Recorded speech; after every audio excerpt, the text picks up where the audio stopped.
December 22, 1944, a cold day in Bostonia, Belgium. Danny Reeves sat in a frozen foxhole and his hands felt numb, even with 2 gloves, as he worked on a big trap he made for defense. He used 57 grenades that were tied to 23 wires, and the soldiers in his group called it a silly setup. For days, the sergeant said it was dumb and a waste of time, and said it would not help because maybe it would hit only a few German soldiers. The lieutenant said they had few tools and little ammo, and said the trap used grenades that could be used later by hand, and said the chance it would work in the cold was near 0. The squad laughed and called it the stupid trap, and many soldiers joked when they walked by telling him to stop playing with Christmas things. But Reeves grew up in Scranton, where his dad was a mining engineer who made safe systems with backup plans and extra triggers, and taught him that big systems could work well if made right.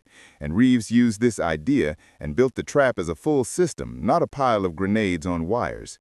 And he made it with layers and zones that mixed together. The grenades sat in kill zones that overlapped and made 3 half circles, and each zone had 6 or 7 grenades that sat at set heights and set angles, and the wires were set so if one wire was moved, it would set off many zones at once. Reeves worked for 3 days to make sure every wire and every grenade was in the right spot, and he checked them again and again. Even when the cold made his hands hurt, he kept working because he believed the trap could save his squad if the Germans came. He knew the snow and ice could make things fail, so he added more parts to make sure the trap still worked, even if one thing broke. He remembered how his dad showed him systems that needed more than one step to fail, and he turned that lesson into a plan for war. And while other soldiers dug holes, Reeves kept building because he wanted to give his squad one more chance to fight. And he looked over the field and pictured how the Germans would walk in the dark, and how they would step on the wires, and how the blast would stop them before they got close. He did not want medals or praise, he just wanted his friends to live, and he hoped the trap would be ready in time. He hoped this careful work would help them stay safe. The smart part of the system was not that it looked complicated, but that it had many backup parts built in, and if one wire failed, then 3 more wires were ready to take over. And if one grenade did not explode, then the blast from the grenades around it would still fill the area with sharp metal. And if German soldiers tried to take apart even a small part of the system, that move would set off other hidden parts they did not see. And Reeves knew this because he had spent 2 years before the war studying mechanical engineering at Penn State, and he understood how to measure tension and how far blasts reached and how metal pieces flew out, and he knew how to use numbers and chances to make things safer. While other soldiers looked at 57 grenades and saw 57 single weapons, Reeves looked at the same thing and saw parts of one big connected system that made a field of danger with no holes and no safe spots. And the math was right. Each M2 grenade could hurt people out to 15 meters, and if they were placed in the best way, 57 grenades would make a huge zone of almost 900 square meters, and the blasts would overlap so that anyone inside would be hit by pieces from at least 3 blasts. And the timing was set so that if it worked right, the Germans would not have time to get behind cover after the first explosions. But Reeves could not explain all this to cold, hungry, tired soldiers who were trapped by German forces because they wanted simple ideas, not hard ones, and they wanted something they could see, not something they had to think about. And they thought Reeves was wasting time on a setup that would never work. And the jokes and complaints got worse on December 20 when German artillery fired many shells at the American lines near Bastonia, and every loud hit near the trap made the squad think the system was ruined. And Private Morrison would look after each attack, then return to tell the others that Reeves' stupid trap was still there and still stupid and still useless. And on December 21, Sergeant Mackenzie walked to Reeves with what sounded like his final order, and he said the general had told the Germans to go to hell and that the Americans were not giving up, so every man needed to work on defenses that mattered. And he said Reeves had to tear down the trap, pick up the grenades, and get ready to use them by hand, and he said it was a direct order. And Reeves looked at him for a long moment and then said, "Sergeant, with respect, I need 12 more hours, and if the trap does not work by 0400, I will take it apart myself and hand out the grenades. But if it does work, it might stop a German attack before they even reach our main line." And Mackenzie thought about it and asked why Reeves believed the Germans would attack his part of the line. And Reeves said, because this is the weakest place in our defense, with the fewest men, the least cover, and the easiest ground for the enemy to move across. And any good German officer would see this as the best place to break through and send most of his men here because it is their strongest chance to cut us apart. and the sergeant watched Reeves with a serious look. Reeves had been thinking about this plan for 3 long days, and when his sergeant said, "You have 12 hours, and if nothing happens by 0400 on December 22, you will take this whole thing apart," Reeves said, "Clear, Sergeant." But inside, he already knew something his sergeant did not know, because a friend in intelligence had told him that German radio messages showed a big attack coming early in the morning, and the attack would strike the south edge of the Bastonia defenses, and the German officers wanted to hit weak places where they thought they could break through, and the exact spot Reeves guarded was the same place the message talked about. So his trap was not a waste. It was in the best spot for the most damage. And during the night between December 20 and 21, Reeves made his last checks, and he pulled on every wire to feel the tension, and he looked at the angle of every grenade, and he checked the timing again and again. And the cold was sharp. The air was 14 degrees, and the metal was stiff and ready to snap, and pins could freeze and parts could fail, but Reeves had planned for the cold because his father had shown him how to build things that stay safe in freezing weather. And at 0300, Reeves heard the tracks of German armor far away, and he told his squad. Then he sat low in his foxhole and he waited. The trap was done, and now it would either work or fail, and he knew he would be called smart or called stupid, depending on the next few hours. And at 0400, just like the message said, German guns started firing at the south edge of the lines, and shells blasted the ground for 17 long minutes. And Reeves pushed himself deep into his hole and hoped none of the blasts would hit even one grenade early. And when the gun stopped, the quiet felt worse than the noise. And Reeves knew what it meant, because the next step was the infantry attack, and German soldiers would come in the dark and try to sneak through before the Americans could react. And at 0415, Reeves heard them in the snow, and he heard many steps, not just a few, and they were trying to walk soft, but the frozen ground still made crunching sounds, and he guessed at least 20 men, maybe more, and they were moving straight toward his spot, and they were using normal infiltration steps, with a lead group that searched for weak places and marked good paths for the rest, and Reeves knew this was skilled soldiers. These were soldiers with experience, who knew how to move in battle. And Reeves watched them in the dark as the first German stepped into the edge of his trap zone, and they moved slowly and carefully, with their weapons ready, and one soldier knelt to check the ground, maybe for mines, and another signaled to the men behind him that the way was clear. And 23 German soldiers were now inside the trap, and they passed the first wires without seeing them because the dark and cold helped Reeves, and his wires were hidden. And the lead soldier stepped on the main wire, a steel cable 6 inches above the ground, and the tension let go. And in exactly 19 seconds, though to the Germans it felt like forever, the first 3 M2 grenades in the outer ring went off, and they had 4-second fuses, and they exploded at 0417 and 11 seconds. And the blast set off 2 backup systems. One used canteen cups filled with gravel, and when the explosion moved the cups, the gravel fell and set off 6 more grenades in the middle ring, and the other used heat triggers from flare devices. And the hot air from the blasts made wire loops release, dropping 6 more grenades from higher up. And now 9 grenades went off in a quick line, making a wall of flying metal through the German soldiers. But the chain was not done, because the pressure from 9 grenades going off at the same time set off pressure triggers Reeves had made from old artillery fuses. And these released wires that set off 15 more grenades in the middle and inner rings. And the Germans who survived the first blasts tried to run, but Reeves had planned this and put grenades so they would move toward the center where the most explosives were waiting. And soldiers running from the outside blasts went straight into the inner kill zones. And at 0417 and 22 seconds, these were set off by special vibration parts Reeves made using firing pin springs and carefully balanced weights that reacted to the ground shaking. These set off 12 more grenades at the highest levels and added to the wall of metal, now making a 360-degree kill zone. And any German soldier still standing was hit from every angle. And Reeves headed ejector tubes to send homemade gas bombs into the middle of the trap 1 second after the last grenades. These filled the area with smoke and had strong smells to make it hard for Germans to breathe and hide the fact that Reeves and his squad were shooting live rounds. Weights. And 54 of the 57 grenades worked just like he planned. And 3 grenades did not go off because their fuses were bad. But that did not matter because the other blasts covered their spots. And the whole chain from the first trigger to the last explosion took 19 seconds. And in those 19 seconds, about 427 pounds of explosives and 17,000 pieces of steel flew through a 900-square-meter area where 23 German soldiers had been walking. And when the smoke went away, Sergeant Mackenzie climbed out of his foxhole 50 yards away and looked at the mess. The ground where the Germans had walked was blown up, and gear, weapons, and bodies were all over the path, and not one German soldier survived. And Mackenzie walked slowly toward Reeves, and his face did not show any feeling. And Reeves came out of his hole expecting the sergeant to be angry for using so many grenades on one group. But Mackenzie stopped at the edge and just stared and asked, "How many grenades did you use?" And Reeves said, 57, Sergeant." "And how many Germans?" And Reeves said, "I counted 23, Sergeant. Maybe one or two more in the craters where I could not tell."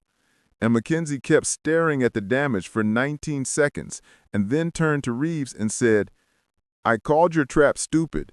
And Reeves said, "Yes, Sergeant, you did." And Mackenzie said, "I was wrong. That was not stupid. That was the best defensive system I have ever seen."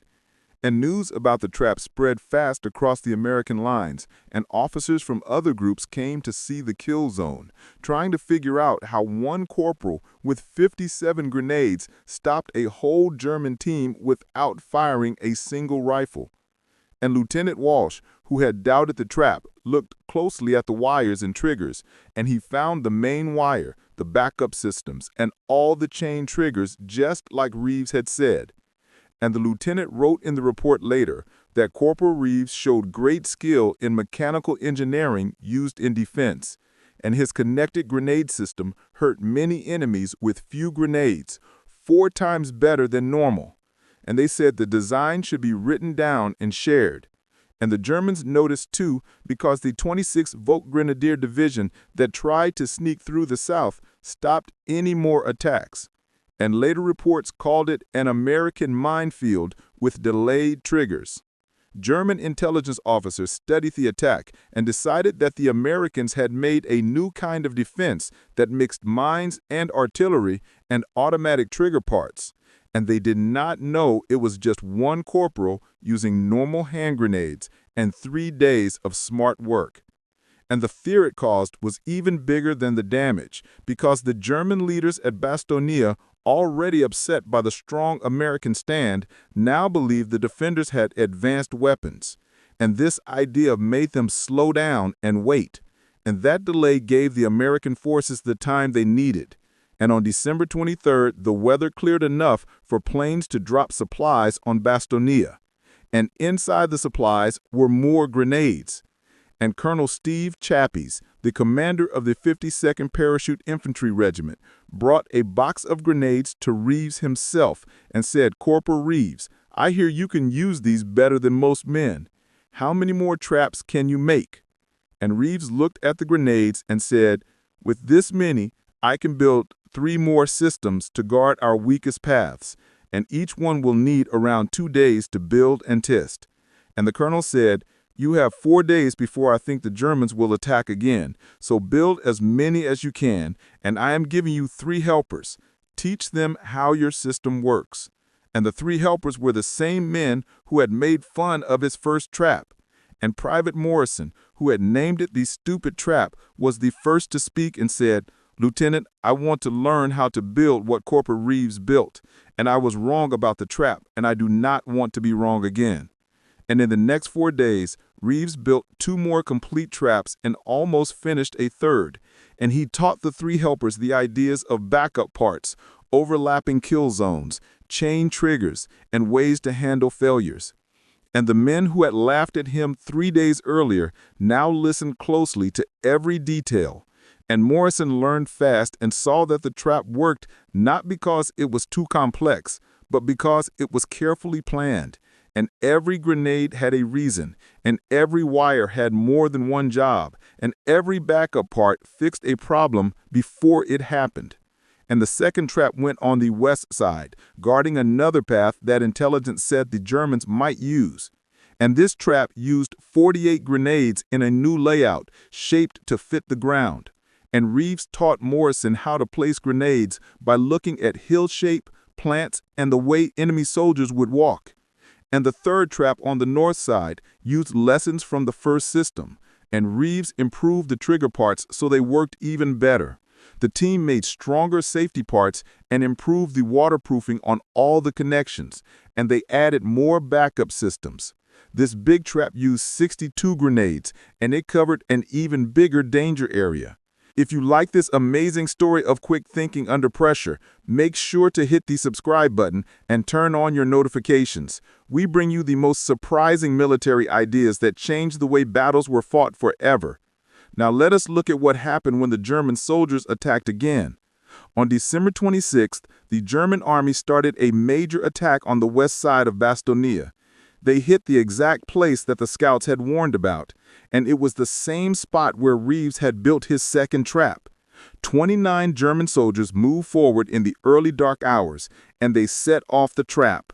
The long blast chain killed all 29 in only 23 seconds. The third trap went off on December 28th, when a German patrol tried to slip in at night. On the north side, 18 German soldiers died in 17 seconds. The ones who survived, because they were a little farther away, told their officers that the Americans had wrapped Bastonia in strange explosive fields that blew up in wild chains that no one could guess or escape. American scouts listening to German radio heard that German soldiers were becoming scared to sneak close to American lines. One captured message said, "The American defenses use explosive traps we have never seen before. Normal ways to clear mines do not work. Our losses from these traps are too high. We recommend stopping close sneak attacks until we find answers." This was the exact fear and confusion that Reeves wanted to create. By wiping out German scout teams so fast, he made German officers doubt their plans. This delay, mixed with better winter weather that let American planes fly again, helped stop the push at Bastonia.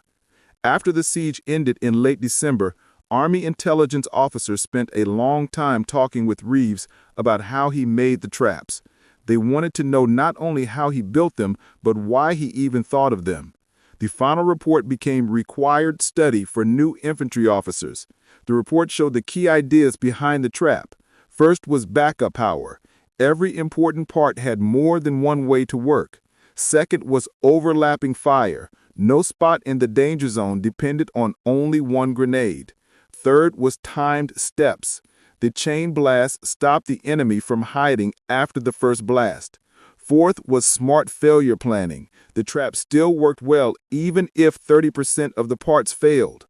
But the most important lesson was how Reeves thought about the whole system instead of one piece. Most soldiers thought of grenades as single tools thrown at single enemies. Reeves saw them as pieces of one big working machine where the whole system became far stronger than each part. Major General Maxwell Taylor, the leader of the 101st Airborne Division, Major General Taylor gave Reeves the Bronze Star for brave work in ground combat.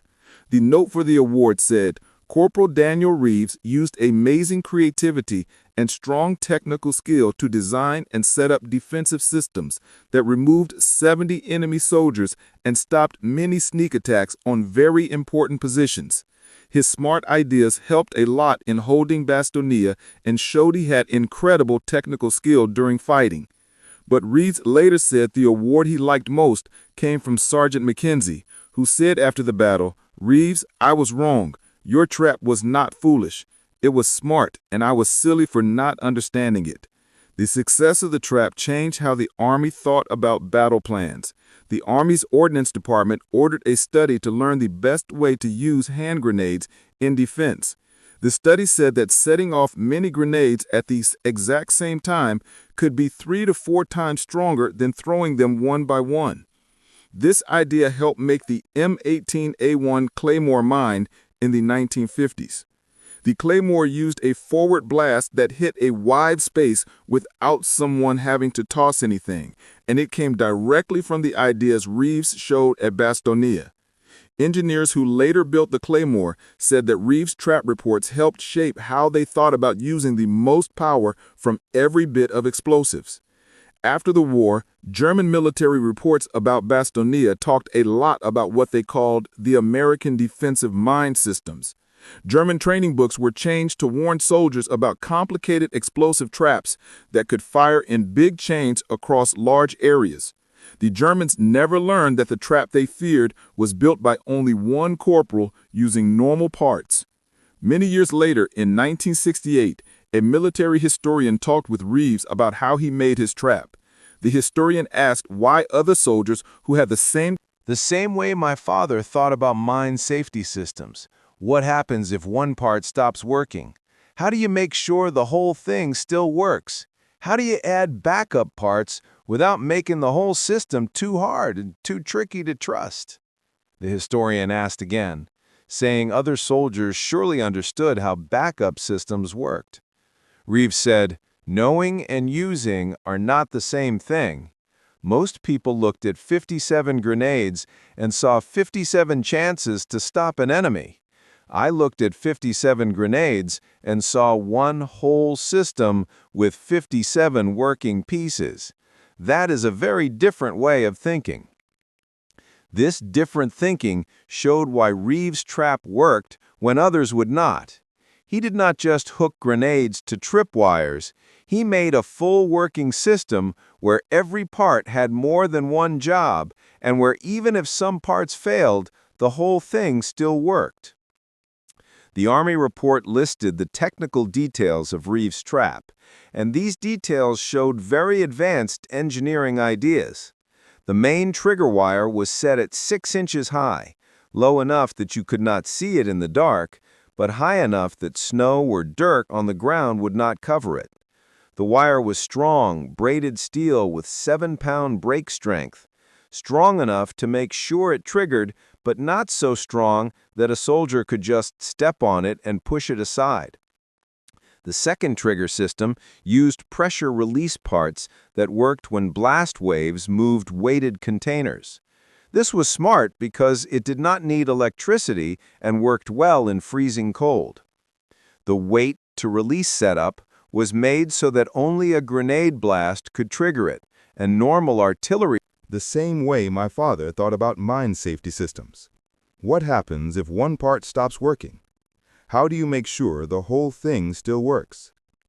How do you add backup parts without making the whole system too hard and too tricky to trust? The historian asked again, saying, other soldiers surely understood how backup systems worked. Reeves said knowing and using are not the same thing. Most people looked at 57 grenades and saw 57 chances to stop an enemy. I looked at 57 grenades and saw one whole system with 57 working pieces. That is a very different way of thinking. This different thinking showed why Reeves' trap worked when others would not. He did not just hook grenades to tripwires. He made a full working system where every part had more than one job and where even if some parts failed, the whole thing still worked. The Army report listed the technical details of Reeves' trap, and these details showed very advanced engineering ideas.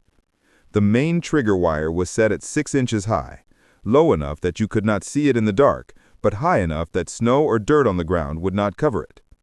The wire was strong, braided steel with 7-pound break strength, strong enough to make sure it triggered, but not so strong that a soldier could just step on it and push it aside. The second trigger system used pressure release parts that worked when blast waves moved weighted containers. This was smart because it did not need electricity and worked well in freezing cold. The weight-to-release setup was made so that only a grenade blast could trigger it, and normal artillery shakes or heavy footsteps would not set it off. The third trigger system used heat-sensitive wire loops that released when heated to 180 degrees Fahrenheit. This was hot enough that weather would not set it off, but low enough that heat from nearby explosions would reliably trigger it. The heat loops were placed so that blasts from outer ring grenades would trigger the middle ring, creating the chain effect. The timing happened naturally because of careful placement, not electronic controls. Grenades in the outer ring were at ground level with normal 4-second fuses. Middle ring grenades were set 18 inches high so they could see the outer ring blasts. Inner ring grenades were 30 inches high and set to be triggered by the middle ring blasts. This three-level setup made natural chain timing without any timers. The grenades were placed using calculated blast patterns. M2 grenades sent fragments 15 meters far, with most fragments in the first 10 meters. Reeves placed the grenades so that the high-density zones overlapped, making sure anyone in the danger area would be in the high density of at least 3 grenades. The math was exact. A circle with 15-meter radius covers 707 square meters. 3 overlapping circles make about 900 square meters, and every point is in at least one high-density zone, and most points are in 2 or 3 zones.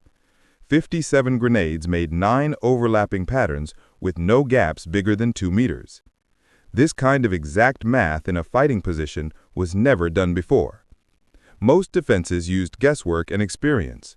Reeves used real engineering to solve a tactical problem and got results that normal military thinking could not reach. Hit the like button and subscribe to see more amazing military stories. We show you brilliant minds who changed war with smart thinking and courage. More amazing content is coming your way. The training manual made from Reeves' trap became standard learning material for infantry officers. The manual, called Coordinated Employment of Hand Grenades in Defensive Positions, spent 23 pages on lessons from Reeves' design. It said that real effectiveness comes from thinking about the whole system, not just using single weapons. The manual had clear diagrams showing the best grenade spacing for different ground types, where to put grenade wires to make them work every time, backup setups for safety, and how to arrange sequential timing for chain reactions. Officers who studied the manual often said it read more like an engineering book than a military tactics guide. The most important part of the manual was about mindset, not mechanics. It said to use grenades well, you must think of the battlefield as one working system, not just separate positions. Each part should help the others with overlapping fire, coordinated timing, and backup plans. The goal is to make the defense stronger than the sum of each weapon. This system thinking idea changed broader military rules. The idea of integrated defense, where different weapons and positions help each other with planned teamwork instead of acting alone, became a key part of post-war tactics. Reeves' trap at Bastonia showed clearly that thinking about the whole system could do things impossible with normal methods. German prisoners taken after Bastonia, when asked about American defenses, always mentioned fear from explosive traps. One German squad leader said, "We knew Americans were brave, we knew they could fight, but when they used weapons that killed whole patrols in seconds with no warning and no chance to fight back, it created real terror. We moved forward knowing any step might destroy our whole unit. This fear was just as important as the actual effect." By destroying German scout teams so fast, Reeves' traps made German commanders uncertain and slow to attack. They hesitated to send in troops when they couldn't tell if they would meet normal defenses or deadly traps. Daniel Reeves kept serving until the end of the war. He took part in Operation Market Garden and the final move into Germany. He was promoted to sergeant and later staff sergeant. His personnel file said exceptional technical skills shows he could use engineering ideas on battlefield problems and get results far beyond normal methods. After the war, Reeves went back to Penn State and finished his engineering degree. He then worked at DuPont for 37 years, making safety systems for chemical plants. His obituary in 2007 mentioned his Bronze Star, but focused more on his patents for safety equipment. He held 43 patents, all for fail-safe systems and backup safety mechanisms.